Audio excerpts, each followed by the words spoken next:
A $50 million apartment, zero neighbors. That's what Ryan found when he started digging into the building across the street from his rental in Denver. 80 stories of glass and steel. A lobby that looked like a museum. And according to the county assessor's office, 43 of the 60 units had never filed a single utility bill. Not one. He was paying $2,400 a month, 2 blocks away.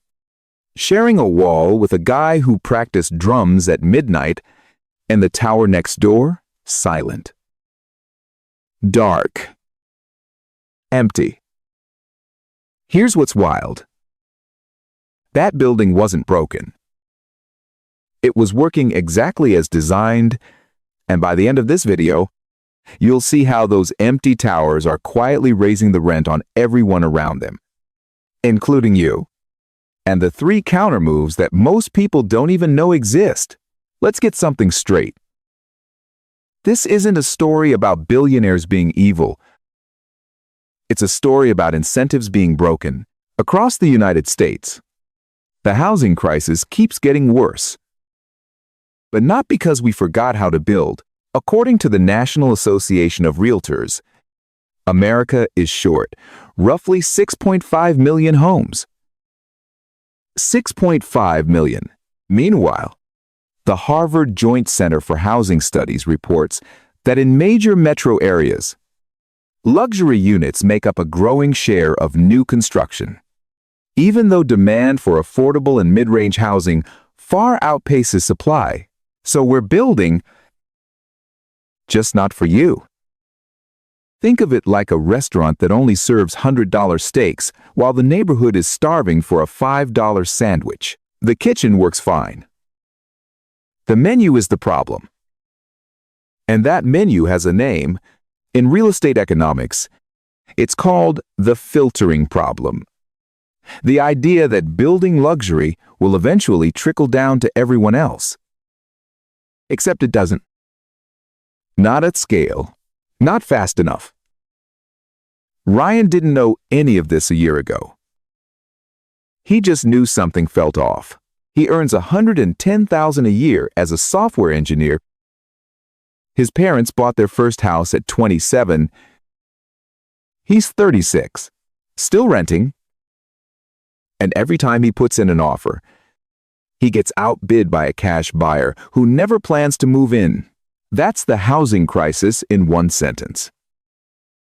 Not that homes don't exist, that they exist for someone else. So who? Exactly. Are all these luxury apartments being built for?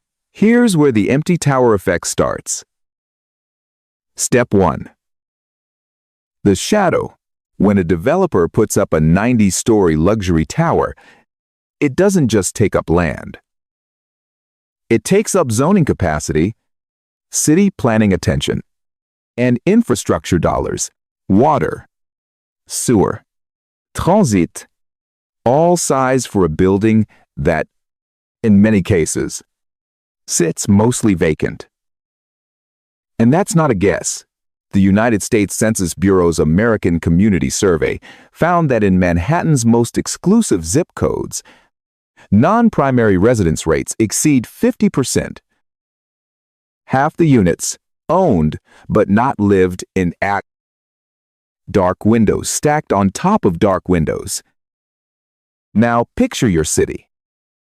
Maybe it's not Manhattan. Maybe it's Austin or Nashville or Denver. The same playbook has gone national. Developers build high-end. Investors buy in cash. The units sit. Ryan saw it himself. He pulled the property records on that tower across the street. 12 units were registered to limited liability companies in Delaware and Wyoming, states known for anonymous shell companies. No names, no occupant, just capital, parked in concrete and glass, appreciating quietly while the rest of the neighborhood fights over scraps. And here's the part that really stung. His landlord raised his rent 8% that year. The justification? comparable properties in the area had gone up. Including the empty tower, that 8% wasn't random. There's a specific number, 1, most renters have never heard of, that connects empty penthouses to your monthly payment. Step 2. The pressure. This is where the empty tower effect hits your wallet directly. When a penthouse sells for $12 million, that sale becomes a comparable, a comp, in the appraisal system. And comps don't just affect the penthouse next door. They ripple outward. The condo a mile away gets reappraised. The duplex 3 miles out gets a bump. Property tax assessments rise. And landlords, facing higher taxes, pass the cost straight to tenants. The Federal Reserve Survey of Consumer Finances tells a brutal story. Between 2019 and 2022, the median net worth of homeowners rose 40%. For renters, it barely moved. The gap between owners and renters is now wider than at any point in modern American history. But wait, some people say luxury construction helps everyone. Build at the top, and it frees up older stock for everyone else. That's the trickle-down housing theory. Does it work?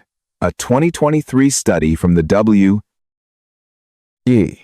Upjohn Institute found that new market rate construction does reduce rents modestly within a narrow radius. But here's the catch.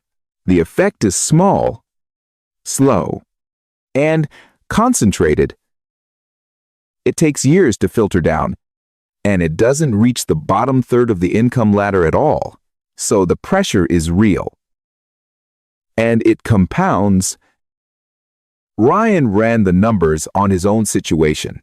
If housing costs in his area had grown at the rate of general inflation since 2010, his rent today would be about $1,600. Instead, it's $2,400. That $800 gap, it goes somewhere. It's not disappearing. It's flowing upward into the value of assets he doesn't own now. I know what some of you are thinking. This sounds like a political argument. It's not. This is math, and the math doesn't care about your politics.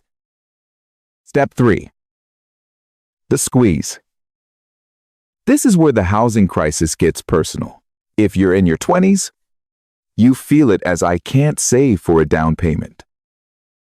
Every month, rent eats the money that would have become equity. You're running on a treadmill that speeds up. But if you're 40 or 50, the squeeze is different. And in some ways, worse. Meet the other side of Ryan's story. His parents, both in their late 50s, bought their house in 1995 for $160,000. It's now worth $520,000. Sounds great, right? Except their property taxes have tripled. Insurance has doubled. They need a new roof. New H. V. A.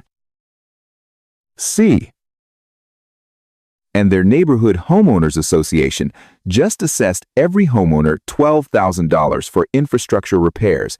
They're equity rich and cash poor. Classic house, poor. And they're not alone. According to the Harvard Joint Center for Housing Studies, 1 in 4 homeowners over 55 is cost burdened, spending more than 30% of income on housing. For those over 75, it's nearly 1 in 3. This is the squeeze from both ends. Young people can't get in. Older homeowners can't get out. At least not without eating massive transaction costs. Capital gains implication, or downsizing into a market that's just as inflated. And the empty towers, they make all of it worse. They reduce supply without adding community. They inflate comps without adding neighbors. They take sunlight, literally, in some cities, without giving back. If you've ever looked at your bank account after paying rent and thought, where is all of this going? You're not crazy, and you're not bad with money. The system has a leak, and now you know where it is. Step 4. The counter move, because understanding the problem only matters if you do something about it. Look, I'm not going to tell you to buy Bitcoin or flip houses or wait for some policy miracle. What I am going to do is walk you through 3 strategies that regular people are using right now to work around the empty tower effect. Counter move 1. Geographic arbitrage. With a system, this isn't just move somewhere cheap. That advice is lazy. Real geographic arbitrage means mapping 3 variables: your income potential, the local price-to-rent ratio, and the vacancy rate. The Census Bureau publishes vacancy data by metro area for free. Cities with high vacancy from luxury overbuilding, those are the places where negotiating power shifts back to renters and buyers. Ryan did this. He found that certain neighborhoods in his own metro, not rural, not hours away, had price-to-rent ratios 30% lower than his current zip code. Same commute. Different economics. Counter move 2. House hacking. This is the boring but effective strategy. Buy a duplex or triplex using an FHA loan with 3.5% down. Live in one unit. Rent the others. According to the National Association of Realtors, small multifamily properties are still significantly cheaper per unit than single-family homes in most markets. And the rental income offsets your mortgage. Is it glamorous? No. Does it work? The math says yes. The third counter move is the one most people overlook entirely, and it might be the most powerful, especially if you're over 40. Counter move 3, the programs nobody talks about. Every state has first-time homebuyer programs. Down payment assistance.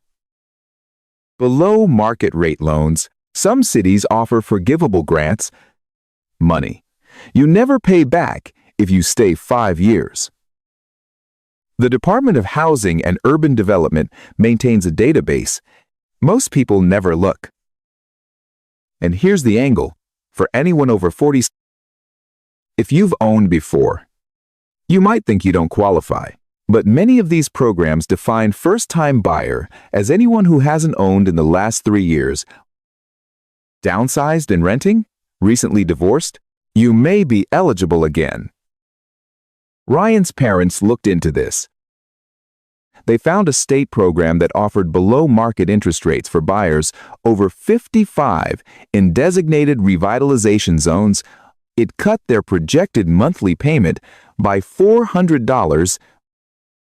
Not life-changing wealth, but real money every month. Okay, pause. I just gave you a 4-part framework, 3 counter moves, and a bunch of data.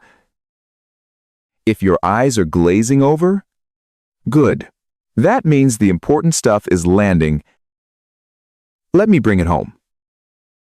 So, the empty tower effect. Shadow. Pressure. Squeeze. Counter move. The housing crisis isn't one big problem. It's thousands of small, invisible mechanisms stacked on top of each other. And most of them benefit people who already own the most. You can't fix the system by yourself, but you can stop playing the game blind. Here's your homework. 1 step. Tonight, go to the Census Bureau's American Community Survey site and look up the vacancy rate and price-to-rent ratio for your zip code.